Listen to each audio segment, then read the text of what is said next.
There's a lot of heard before. You probably have heard this.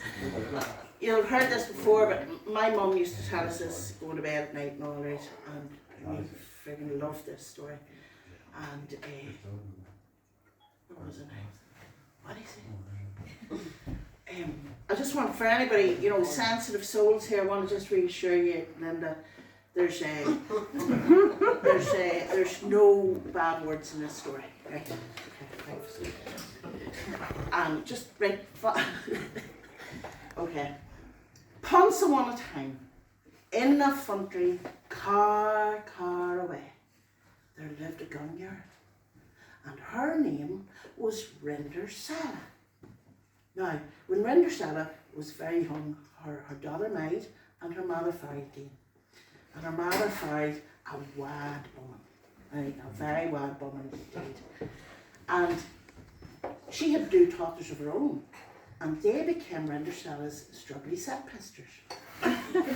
And they didn't like Rindercella, and they made Rindercella do all the work. Put her in the kitchen, she had to wean the clothes, she had to vein the vegetables, and she had to flub the scrors every single day, right?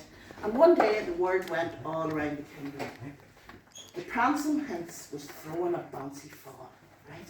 And all the girls were supposed to go, and the struggly stepsisters threw up their hands. I'll go. And Rindercella, God love her, she said, can I go? And he said, no! Get you back in that kitchen and flub them scrors. Right? And poor Rindercella was left in the kitchen, scrying her cries out. And the next thing, there was a smuffle plug. And there stood the Mary Godmother. And she said, Rindercella, you shall go to the bouncy fall. She said, run out into the garden there and get me 6 midwives and a pink bumpkin. And Rindercella did that. She brought it all back in. And there was another smuffle cloak. And there stood Rindercella in a beautiful gown and a hooch and cautious standing right beside her. And the Mary Godmother gave her a foot up into it. She said, on you go, sweetheart, go to that bouncy fall. Just don't you forget to be back here on the smoke of Strid night. Because you, the spell will wear off, and you will be left standing there, not in a good football, in your rugby dags. So of course, the girl went to the ball, and she went up the big stone steps and in through the footmen and announced and everything. So there was the ballroom, and across the floor of the ballroom, she locked eyes with the handsome prancing hince.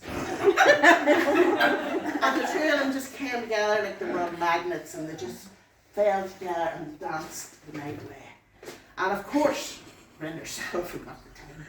Sure, he wouldn't forget the time. The clock smoke straight night. And Rindercella wrenched herself out of the prancing hince's arms, and she ran across the ballroom, out of the house, down the stone steps, and at the bottom of the stone steps, she slopped her tripper. She made her way on home anyway. She made her way on home. And the next day, the prancing hince sent his men out across the kingdom to try on this last tripper. And they got to Rindercella's house and it didn't fit the struggly stepsisters. And they called that wee girl in and they said, you try it on. And by God, the fool shit it. And that is not technically a word, so it's not a bad word. So, and the stepsisters were raging and they said, my God, how did she get him? I wouldn't call him a prancing hince. They said, he's a bansome bastard. And anyway, Rindercella and the prancing hince got married and lived happily ever after. But there's just one more wee message for you now, for everybody, Joe, everybody, anybody that wants to go to the bouncy fall and loll in love with a prancing hince, you can do it. But you just have to remember one thing. Do not forget to slap your dripper.